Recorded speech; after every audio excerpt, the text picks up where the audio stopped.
দাদা তুমি আমাদের প্রাণী, এই কথাই লেখা ছিল একদম নাম করে। কোথায় লেখা ছিল? না সেই আইন কলেজটি যেখানে সেই অসহায় মেয়েটিকে একলা পেয়ে ধর্ষণ করা হয়েছে, গণধর্ষণ বলেই জানা যাচ্ছে। মানে যে মর্মে এফআইআরটি করা হয়েছে এবং তারপরের ঘটনা তো এগোচ্ছে, সেটা জানা যাবে। তো দাদা তুমি আমাদের প্রাণে, এটা কিন্তু মানে এই ধরনেরই, আমি এক্স্যাক্ট কথাটা বললাম না, যেটা কলেজের দেওয়ালে লেখা পাওয়া গিয়েছে। তো এই যে যে কি বলবো, দুধে ধোয়া তুলসী পাতা সুবোধ বালক, বা এই যে সুকুমার মতি যে বালক, যে দাদা আর কি, তো তার অনেক কীর্তির কথা এখন প্রকাশ্যে আসছে, কিন্তু সেগুলো নিয়ে আলোচনা করবার ছাড়াও আরও অনেক কিছু আছে যেগুলো এই সম্বন্ধে আলোচনা করা। আমার মনে হয় সেগুলো বরং আলোচনা করলে অনেক বেশি ফলপ্রসূ হবে। তো আপনাদের কাছে নমস্কার জানিয়ে ভিডিওটা শুরু করছি। আশা রাখবো পুরো ভিডিওটা আপনারা আমার সঙ্গে থেকে দেখবেন এবং ভিডিওটা বেশি করে শেয়ার করবেন, যাতে আমি যে বার্তাটা পৌঁছতে চাইছি সেটা যেন সমাজের প্রতিটা কোণায় পৌঁছে যায়। এটা কিন্তু আপনারা করতে পারেন, এটা আপনাদের কর্তব্য। অতএব আমার সঙ্গে থাকুন, পুরো ভিডিও দেখতে থাকুন। সকলকে ওয়েলকাম জানাচ্ছি আমার চ্যানেলে ওয়ার্ল্ড অফ দোলায়, সকলকে আমন্ত্রণ জানাই। আশা করি সকলে ভালো আছেন, মানে যতটা ভালো থাকা যায় এই পরিস্থিতিতে, তো ভালো থাকার চেষ্টা করবেন। কারণ ভালো না থাকলে আমরা তো এগিয়ে যেতে পারবো না, আর এগিয়ে তো যেতে হবেই। তো মেয়েরা জন্মগতভাবেই, আমার যেটা মানে মনে হয়েছে এতদিন ধরে, এই এত ধর্ষণ, এত গণধর্ষণ, এত অত্যাচার, এমনকি একটা চতুর্থ শ্রেণীতে পড়া মেয়ে, যে কালীগঞ্জে যে ঘটনাটা ঘটে গিয়েছে, সেই মেয়েটি মাত্র ক্লাস 4-এ পড়তো। তো তার সঙ্গেও যেটা হয়েছে, না দর্শন হয়নি, সেখানে তার শরীরটা ছিন্ন ভিন্ন হয়ে গিয়েছে আনন্দের আঘাতে। আনন্দ মানে একটি দলের লোক যারা কিনা ভোটে জিতেছে, সদ্য জিতে তারা বোধহয় অপছন্দের লোকজনের বাড়িতে কিছু একটা ধুম করে মেরেছে, এরকম শোনা গিয়েছিল, মানে দেখা গিয়েছিল। আমরা বিভিন্ন চ্যানেলে তার অনেক সম্যক প্রমাণ দেখেছি, এবং সেই বাচ্চা মেয়েটি শরীর ছিন্ন ভিন্ন হয়ে গিয়েছিল সেই ধুম করে জিনিসটির আঘাতে। আমি নামগুলো ইচ্ছা করেই বলতে চাইছি না, কারণ কমিউনিটি গাইডলাইন্সের এগেনস্টে যায়। তো আপনারা তো সবই জানেন, সবই দেখেছেন কালীগঞ্জে কী ঘটনা ঘটেছে, এবং তারপরে ঘটনা কোন দিকে গিয়েছে এবং আরও কোন দিকে যাবে আমাদের আন্দাজ রয়েছে। আর ঠিক তার পরেই এই ঘটনা, একেবারে রথের দিন সকালে সবাই আমরা জানতে পারলাম যে তারও দুদিন আগে এই ঘটনা কলকাতার একটি আইন কলেজে আইনেরই এক ছাত্রীর সঙ্গে ঘটিয়েছে কে? যে মূল অভিযুক্ত 3 জন, তাদের মধ্যে একজন আবার সেই কলেজেরই পাস আউট, বহুদিন মানে 12 বছর আগে, বোধহয় 12-13 বছর আগে পাস আউট হয়ে গিয়েছে। তারপরে সে আবার সেখানেই অশিক্ষক বা অস্থায়ী কর্মচারী এরকম কিছু একটা কাজ করে। পরে তো তার সম্পর্কে বহু কিছু সামনে আসছে, সেগুলো বলাই বাহুল্য, সব কিছু সবাই সব চ্যানেলে দেখছেন। কিন্তু এমন আরও কিছু জিনিস আসছে যেগুলো নিয়ে হয়তো খুব বেশি আলোচনা হচ্ছে না, কিন্তু আমার মনে হয়েছে যে সেগুলো নিয়ে বেশি করে আলোচনা হওয়াটা প্রয়োজন, আর তাই এই ভিডিওটা আমি করতে বসলাম। কথাটা হচ্ছে যে মেয়েটি একটি এফআইআর করেছে।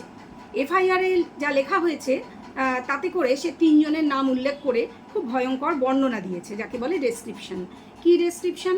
সেখানে সে বলছে কিভাবে তার সঙ্গে তঞ্চকতা, প্রতারণা করা হয়েছে, তাকে ডাকা হয়েছে যে ওই কলেজের ইলেকশন তো নয়, ইলেকশন তো হয় না কলেজে বহু বছর, এটাই এখন নিয়ম হয়ে গিয়েছে, তো এমনি মানে সিলেকশন আর কি, সেসব কারণে আলোচনা, ইউনিট, এই ধরনের তাদেরই পার্টি, মানে একই পার্টি, সবাই কিন্তু একই দলের লোক, জানেন তো। সবচেয়ে বড় কথা হচ্ছে এরা সব একই দলের লোক। এমনকি মেয়েটির হয়ে যে আইনি লড়াই লড়বেন, মানে মেয়েটি যাকে প্রথম ফোন করেছিল সেই ভদ্রলোক, যে মেয়েটির বোধহয় টিউশন পড়ান বা কিছু, তিনিও আইনেরই লোক।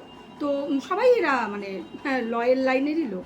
তো যাই হোক, মেয়েটি তাকে প্রথম ফোন করে, এবং তিনি, মেয়েটি এবং যারা অভিযুক্ত প্রত্যেকে একটাই দল থেকে বিলং করে। কিন্তু সেটা ছাড়াও আরও যা কিছু জানা যাচ্ছে সেগুলি হলো এফআইআরের যে কপি বিভিন্ন চ্যানেলে ঘুরছে, সেখানে আমরা দেখেছি যে নানা রকম অ্যালফাবেট দিয়ে অভিযুক্তদের নাম মেনশন করা হয়েছে। এফআইআর ডেফিনিটলি প্রশাসনের সামনে লেখা হয়েছে, মেয়েটি নিজে হাতে লিখেছে বা তার হয়ে কেউ লিখে দিয়েছে, সেটা যাই হয়ে থাক। তো নাম এফআইআরে যদি না লেখা হয়, সেটা কি গ্রাহ্য হবে? মানে জায়গা মতন আদালতে? আমার জানা নেই। এটা মানে অনেক মহল থেকে শোনা যাচ্ছে, যারা জানেন বিষয়গুলো, যে এটার কোনো গ্রহণযোগ্যতা হয় না। এটা খুব স্বাভাবিক। দেখুন, এ দিয়ে প্রচুর নাম হয়, বি দিয়ে প্রচুর নাম হয়, সেরকমই জে দিয়েও প্রচুর নাম হয়, এম দিয়ে প্রচুর নাম হয়, পি দিয়ে প্রচুর নাম হয়। কোন নামটার কথা বলা হচ্ছে, মেয়েটি কার বিরুদ্ধে আসলে অভিযোগ করছে, সেটা কি পরিষ্কার? সেটা কিন্তু এফআইআরে পরিষ্কার হবে না যদি এইভাবে লেখা হয়। আমি জানি না, যে সেক্ষেত্রে এত যে তদন্ত হচ্ছে, হ্যাঁ তদন্ত প্রচুর হচ্ছে এবং প্রচুর কিছু আটক হয়েছে, সেগুলো আগে একটু বলে নিই। যে এই যে সিসিটিভি ফুটেজ, যেটা কিন্তু 7 ঘন্টার লম্বা সিসিটিভি ফুটেজ পাওয়া গিয়েছে এবং খুব আসার কথা যে চ্যানেলে চ্যানেলে আমরা দেখছি, খুব আসার কথা। কি আসার কথা? যে সেখানে এই যে 3টি অভিযুক্ত ছেলে, তাদেরকে দেখা যাচ্ছে মেয়েটিকে টেনে হিঁচড়ে নিয়ে যাচ্ছে ইত্যাদি, এটুকুই শোনা গেছে। কারণ কোনো কিছু তো প্রকাশ্যে আসেনি, এগুলি প্রশাসনের অধীনেই রয়েছে। তো সেটা খুব ভালো কথা। এছাড়াও মেয়েটির মেডিকেল পরীক্ষা হয়েছে বলে শোনা যাচ্ছে এবং আমি একজন স্বনামধন্য সাংবাদিক, তিনি এখন আপাতত সেভাবে সাংবাদিকতা করেন না, কিন্তু তার ইউটিউব চ্যানেল রয়েছে, আমি সেটা মেনশন করে দেবো আমার ডেসক্রিপশন বক্সে। তো তার চ্যানেল থেকে জানছি, তিনি বলছেন খুব শিওর করে, তিনি রীতিমতন মেডিকেল রিপোর্ট দেখাচ্ছেন, তার থাম্বনেলে রয়েছে, আপনারা আশা করি অনেকেই দেখেছেন সেটা। সেখানে তিনি বলছেন যে এই যে মেডিকেল রিপোর্টটা দেখানো হচ্ছে বা তার কাছে এসে পৌঁছেছে, এটা কোনো অথেন্টিক সেভাবে নয়, কিছু একটা কি মেডিকো কিছু একটা বলে, তো সেরকম তিনি বলছেন। তো তাই যদি হয় তাহলে মেডিকেল রিপোর্টটাও নড়বড়ে হলো, এফআইআরটাও নড়বড়ে হলো, তাই তো? আচ্ছা, কিন্তু তদন্ত কিন্তু খুব ভালোভাবে চলছে। কীরকম? যেমন ধরুন এই মেয়েটির পোশাক আশাক সেই দিন সেজা পড়েছিল, বা এই যারা অভিযুক্ত তাদের পোশাক আশাক সমস্ত কালেক্ট করা হয়েছে। এবং সবচেয়ে যেটা মানে অদ্ভুত অদ্ভুত বলবো না, প্রি প্ল্যান, পুরোটাই প্রি প্ল্যান বলে কেন মনে হচ্ছে, যে 3টে বেঞ্চ জোড়া দিয়ে খাট বানানো হয়েছিল, আবার তাতে একটি চাদর পাতা ছিল, মানে এগুলো আগে থেকে রেডি ছিল। আর প্রতারণার কথা প্রথমেই কেন বললাম, কারণ মেয়েটি এফআইআরের কপি দেখছিলাম, তাতে লিখছে যে আমরা সবাই ছিলাম, অনেকে ছিলাম, মজা করছিলাম। তারপর সে লিখছে একে একে এ চলে গেল, সে চলে গেল, সেও ব্যাগ গুছিয়ে উঠে দাঁড়ালো এবং বেরিয়ে এলো চলে যাবে বলে, কিন্তু তাকে যেতে দেওয়া হলো না। তারপরে তো ওই টানা হেঁচড়া, বাথরুমের পাশে নিয়ে যাওয়া, তাকে প্রথম যে ধর্ষণ করার চেষ্টা করা বা শ্লীলতাহানি যাই হোক, তারপর তার শ্বাসকষ্ট শুরু হয়, সে বলে তাকে ইনহেলার এনে দিতে বা হসপিটালে নিয়ে যেতে বলে, সেটা তারা মানা করে, তখন তাকে ইনহেলার এনে দেওয়া হয় এবং সেটাও হয়তো সিসিটিভিতে দেখা যাওয়ার কথা, প্রকাশ্যে আসবে, কোনো কোনো চ্যানেল বলেছে এর মধ্যেই, যাই হোক। তো তারপরে এই সমস্ত হলো, তারপরে সেকেন্ড রাউন্ডে আবার তার উপর অত্যাচার হলো।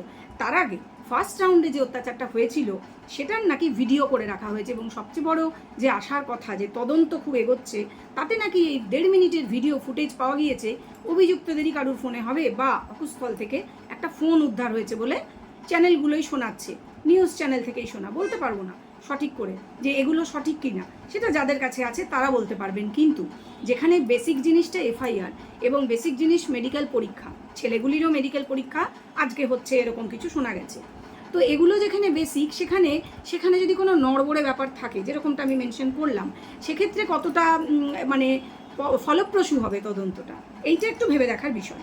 হয়তো হবে, জানা নেই। তো সবাই শাস্তির দাবি করছে এবং যথারীতি আরজিকর অভয়া, ডাক্তার অভয়া কেসের মানে সেই সময় আমরা দেখেছি যে কতটা রাস্তায় মিছিল বেরিয়েছে, কালকে অলরেডি মিছিল বেরিয়েছিল। এবং এই যে আমি কালীগঞ্জের বাচ্চা মেয়েটিকে যেভাবে মেরে ফেলা হয়েছে এই বলবো, কারণ কারোর উল্লাসটা যে কারণেই হোক, ভোটে জেতার জন্য এমন উল্লাস যে বিরোধী হোক বা না হোক বা যেই হোক, তাদের বাড়ির সামনে গিয়ে দুমদাম করতে হবে। বাড়ির গায়েও আমরা দেখেছি সেই সব কালো কালো দাগ, তো মানে বিভিন্ন চ্যানেল থেকেই দেখেছি খুব স্বাভাবিকভাবে। তো সেক্ষেত্রে একটি বাচ্চা মেয়ে অকুস্থলে উপস্থিত থাকার কারণে সে মারা যাবে, অতএব এটাকে তো হত্যাই বলা যাবে। তো এরকমভাবে মেয়েদের উপর, সে বাচ্চা হোক ইয়াং মেয়ে হোক, সকলের উপর অত্যাচারটা কিন্তু চলছে, এবং মাঝে মাঝেই বয়স্ক মহিলাদের উপর অত্যাচারের ঘটনা প্রায়শই আসে। এবং সবচেয়ে বড় কথা কি জানেন, যে এইগুলো তো রেজিস্টার্ড, এগুলো হচ্ছে কেস রেজিস্টার হচ্ছে, কিন্তু অনেক কেস আছে যেগুলো না রেজিস্টার হয় না বলে আমার ধারণা।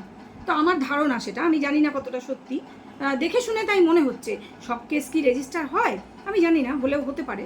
তো যাই হোক, মানুষ কিন্তু ভীষণ হতাশ, কারণ আমার কমেন্ট বক্সে এর আগে আমি যে ভিডিওটা দিয়েছি তাতে অনেকেই খুব হতাশভাবে কমেন্ট করছেন, আমার খুব খারাপ লেগেছে। যে লিখছেন তারা, দিদি আমরা ভালো নেই, মেয়েরা ভালো থাকতে পারছেন না, মায়েরা ভালো থাকতে পারছেন না, কারণ মায়েরা তাদের সন্তানদের, মহিলা সন্তান যারা, তাদের প্রতিনিয়ত বাইরে বেরোতে দিতে বাধ্য, তারা স্কুলে কলেজে অফিসে তারা যাবে, তাদের যেতে হবে। এবং বলছিলাম না যে মেয়েদের মস্ত বড় দোষ কি জানেন তো, আমার বলা হয়নি এখনো দোষটা, তাদের দোষ, তারা লেখাপড়া শিখছে। আগেকার দিনে যেমন মেয়েরা ঘরের মধ্যে থাকতো, পর্দানসীন, ঠিকঠাক ছিল, এতটা ক্রাইম রেট ছিল না, দিনে দিনে ক্রাইম রেট বাড়ছে। তার কারণ কি বলুন তো, মেয়েরা লেখাপড়া শিখছে, বিশাল দোষ করছে, আরও দোষ করছে, তারা চাকরি করছে, আরও দোষ করছে, তারা আইন পড়ছে, তারা আইনজীবী হতে চাইছে, তারা আইনজীবী হচ্ছে, তারা বিচারক হচ্ছে। তো তাহলে তাদের কিভাবে জব্দ করা যাবে? এই যে পুরুষতান্ত্রিক সমাজে বলবো, জব্দ করার একটাই তো উপায়, সেটা হচ্ছে মেয়েদের যে শরীরের দিক থেকে ফিজিক্যালি তারা কিন্তু পুরুষের সমকক্ষ সেভাবে হয়ে উঠতে পারেনি। 100% মেয়ে যারা ক্যারাটে শেখে তারাও জায়গা মতন বা সময় মতন প্রয়োগ করার সুযোগ পাবে কি না বা পায় কি না আমার খুব ডাউট আছে। তো তাদের কথা বাদ দিলাম, তারা সমাজের খুব সামান্য একটা অংশ। কিন্তু মানে মহিলা যারা বাইরে যেতে প্রতিনিয়ত বাধ্য হন, সেটা যারা সবজি বিক্রি করেন বা যারা টোটো চালান বা যারা ভ্যান গাড়ি টানেন বা যারা যে কাজই করেন না কেন, বাড়ির কাজ, পরিচারিকার, গৃহপরিচারিকার কাজ করেন, বা স্কুলে কলেজে যাওয়া বাচ্চা মেয়েরা, বা আইনজীবীরা, যারা আইন নিয়ে কারবার করেন তারা পর্যন্ত, বা ডাক্তার তার নিজের কর্মক্ষেত্রে, কেউ কিন্তু সেফ নয়, কেউ নিরাপদ নয়, এবং তাদের মায়েরা কতটা টেনশনে থাকেন। সেজন্যই অনেকেই কমেন্ট বক্সে লিখছেন, দিদি আমরা ভালো নেই, কারণ ভালো থাকার উপায় নেই, ভালো থাকতে দেওয়া হচ্ছে না। আবার সেটা নিয়ে রাজনৈতিক নেতাদের মধ্যে তরজাটা দেখুন। একজন বর্ষিয়ান নেতা প্রথম দিন ঘটনার কথা যখন প্রকাশ্যে এলো, তখন তিনি জানাচ্ছেন যে এই তো বন্ধু বান্ধবীদের মধ্যে ব্যাপার, কেউ যদি কাউকে এরকমভাবে ধর্ষণ করে, কোনো বন্ধু বান্ধবীকে, আমাদের কি করার আছে বলুন তো? আপনারা বলতে পারেন এদের পিছনে কি একজন একজন করে পুলিশ লেগে থাকবে? পুলিশের পক্ষে কি সম্ভব? সত্যি দাদা, আমি একদম আপনার পক্ষে, আপনি 100% ঠিক কথা বলেছেন, আমি তো এটাই বলেছিলাম তাই না আমার আগের ভিডিওতে। কিন্তু ওই যে সবারই একটাই দলের সঙ্গে সংযোগ পাওয়া যাচ্ছে, কি করবেন বলুন, আপনাদের কপাল, সেটা বলেছিলাম। তারপরে তিনি কিন্তু একদিনের মধ্যে 180 ডিগ্রি ঘুরে গেলেন। কারণটা আর কিছুই না, কারণ পার্টি, তাদেরই দলের এক্স হ্যান্ডেল থেকে লেখা হলো যে উনি এবং আরও একজন যে বর্ষিয়ান নেতা, যাকে খুব একটা পাত্তা টাত্তা দেওয়া হয় না আজকাল আর, যাই হোক, আগে তিনি বেশ মন্ত্রীযন্ত্রীও ছিলেন, আপনারা সবাই তাকে জানেন। তো এরা দুজন নিজেদের বক্তব্য রেখেছিলেন এই বিষয়ে, এবং ডেফিনেটলি এগেনস্টে রেখেছিলেন, মহিলার এগেনস্টে, যে মেয়েটি দুটি বান্ধবী নিয়ে যেতে পারেনি, একা গেল কেন, সন্ধেবেলায় গেল কেন, এরকম ধরনের কথা। ভাইস প্রিন্সিপালও বলেছিলেন, আচ্ছা মেয়েটি ওখানে কি করছিল ওই সময় তো কলেজ খোলা থাকার কথা না, মানে উনি জানেনই না, উনি তো দুদিন পরে জানতে পারছেন।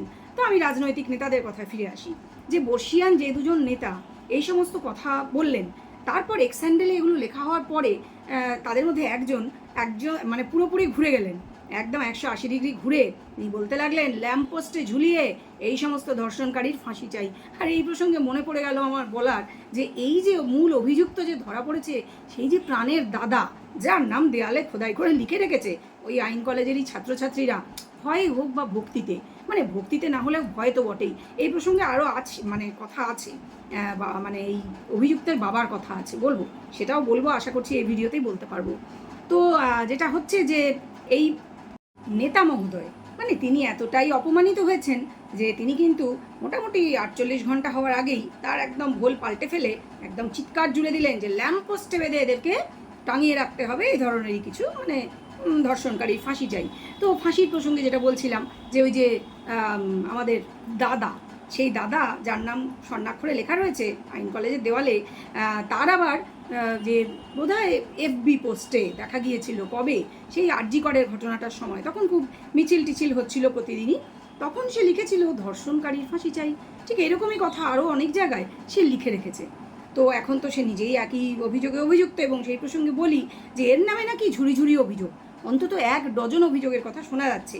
তো এই প্রসঙ্গে আরও বলার রয়েছে যে এর এক বন্ধু, এর বাবা তো যা বলেছে সেটা পরে বলছি, এর এক বন্ধু, একজন নয় দুজন কেন বলছি, বন্ধুও ঠিক না, ক্লাসমেট, কারণ তারা কেউ নিজেকে বন্ধু বলে খুব স্বাভাবিকভাবেই পরিচয় দিতে চাইছে না, বন্ধু নয়ও তারা, কারণ এর প্রচুর অভিযোগ রয়েছে এর নামে, যে মারপিট করে বেড়ায়, অনেক কিছুই করে, মানে অনেক কিছুতে আসক্ত, মানে তার মধ্যে মহিলা থেকে শুরু করে সমস্ত কিছু, এবং মহিলা ঘটিত কেস এর নামে নাকি প্রথম নয়, এর আগেও হয়েছে। তো যাই হোক, যেটা বলছিলাম, ক্লাসমেটদের মধ্যে একজন, তিনি হচ্ছেন এই মেয়েটির পক্ষের আইনজীবী এবং যার টিচার বললাম। তো তিনিও ভালো কিছু বলছেন না, তবে তিনি খুব একটা কিছু খুলে বলছেন না, তার কথার মধ্যে যা হোক, সেটা নিয়ে আমি এখন আলোচনা করতে চাই না, কারণ আলটিমেটলি তিনি একটা নোবেল কজ মেয়েটির পাশে রয়েছেন, সেটা খুব ভালো কথা, সেজন্য তার প্রশংসাই করব। কিন্তু আরেকজন বন্ধু, সে কিন্তু ওপেনলি একেবারে, মানে বিভিন্ন চ্যানেলে যা বলছে সেটা থেকে পরিষ্কার যে বন্ধু বলে স্বীকারই করি না, বন্ধু তো নয়ই, ক্লাসমেট বলতেও মানে ইয়ে লাগে, যে তা প্রচুর কথা বললো, যে যখন এই প্রথমে 3 বছর বোধহয় পড়াশুনো করার পর, 3 না 2 বছর, তারপরে 2017 সাল খুব সম্ভব সে বলল যে একটি কেস হয়, চেতলা ব্রিজের উপর অস্ত্র সমেত কাউকে আঘাত করা বা কিছুর জন্য কেস হয়, হয়তো অ্যারেস্ট হয়নি ছেলেটি, কিন্তু অ্যাবসকন্ডিং, মানে সেই থেকে 4 বছর সে কিন্তু কলেজ ছেড়ে দিয়ে কোথাও একটা চলে যায়, পড়াশোনা তার মানে গ্যাপ করে।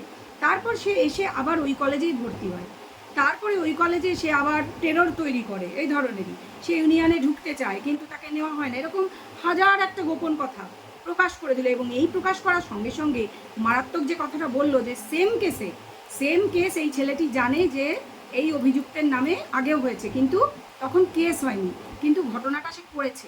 সেম বলতে আশা করি আপনারা বুঝতে পারছেন যে আমি কি মিন করছি।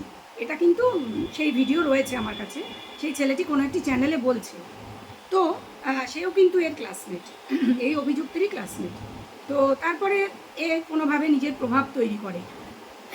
এই প্রভাবের প্রসঙ্গে বলি, তো এই ধরনের ঘটনা বা একই ঘটনা সেই ছেলেটি বলছে যে আগেও হয়েছে, এবং তখন কেসটা যে মানে যে ভিকটিম ছিল তার যেহেতু ইচ্ছা ছিল না, মানে প্রকাশ্যে আনতে চাইনি হয়তো, সেজন্য রেজিস্টার হয়নি। তো এরকম শ্লীলতাহানি এবং এই ধরনের আরও কেস, ধর্ষণ বা যাই হোক কাছাকাছি কিছু, তা আগেও ছিল, এবং সে প্রভাবশালী, এটা বলছে তার এই ক্লাসমেটরা। কিন্তু এর বাবা কি বলছে, বলছে প্রভাবশালী আপনার মনে হচ্ছে, সাংবাদিককে বলছে এর বাবা, ছেলেটার বাবা, যে আপনি আমার ঘর দেখুন, রংচটা দেওয়াল দেখিয়ে তিনি বলছেন যে আপনার মনে হচ্ছে কোনো প্রভাবশালীর ঘর এরকম হয়? যদি প্রভাবশালী হতো একটা বাইক তো অন্তত থাকতো। আমার ছেলে কি করে প্রভাবশালী? এই কলেজেরই উনি দোষ দিচ্ছেন কি না, আমার ছেলে তো কবে পাস আউট হয়ে গেছে, তাকে নিমন্ত্রণ করে, চিঠি দিয়ে নিমন্ত্রণ করে বারবার কলেজের বিভিন্ন অনুষ্ঠানে কেন ডাকা হতো? ছেলের বাবার বক্তব্য, কেন ডাকা হতো? কলেজ থেকে ডাকা হতো, এবং ওনার কথা শুনে একবারও প্রকাশ হলো না যে ওনার ছেলে ওই কলেজেরই অস্থায়ী কর্মী, যে 45 দিন করে করে তার কাজ এক্সটেন্ড হয়। একবারও ওনার কথায় মনে হলো উনি জানেনই না, আমার এটা মনে হয়েছে। তো উনি এই প্রশ্নটা রাখছেন যে তাকে কেন ডাকা হতো, এবং সে গলায় উত্তরীয় পরেই মনে করতো বিরাট নেতা হয়েছে, যদিও তিনি বলছেন ওর তো কোনো পলিটিক্যাল ব্যাকগ্রাউন্ডই নেই, ও তো পলিটিক্সের লোকই না, ও তো আইনের লোক, ও তো আইন নিয়ে কারবার, ও পলিটিক্সের লোকই নয়, তাহলে প্রভাবশালী কি করে হলো? এটা কিন্তু একটা ভেবে দেখার বিষয়। কলেজে তাকে তার ক্লাসমেটরা বলছে প্রভাবশালী, কারণ সে মারপিট করে বেড়াতো, সে অনেক কিছুই করতো। পাশেরই যে মহিলা কলেজ, যেটি এখন ক্যাম্পাস আলাদা করে দেওয়া হয়েছে, সেই মহিলা কলেজেও সে নাকি কয়েকদিন আগেও দলবল নিয়ে ঢোকার চেষ্টা করেছিল বলে সেই কলেজের প্রিন্সিপাল জানাচ্ছেন একটি চ্যানেলকে। তো তাহলে এরকম যার রেপুটেশন, তার বাবা বলছে তাকে আদর করে ডাকা হতো, সে নাকি গিটার বাজাতো, সে নাকি খুব, ওই যে বললাম মানে একটি ফুলের মতন সুসন্তান, এরকমই বক্তব্য। এবং তার বাবা ভীষণই মানে কি বলবো, ডিপ্লোম্যাটিক আনসার দিচ্ছেন। যতবার জিজ্ঞেস করা হচ্ছে যে আপনার কি মতামত যদি এই দোষটা করেই থাকে, আপনি কি মনে করেন এই দোষটা করতে পারে, তিনি ডিপ্লোম্যাটিক্যালি সেটাকে জুডিশিয়ারি, আন্ডার জুডিশিয়ারি বলে সুন্দর করে এড়িয়ে গিয়েছেন।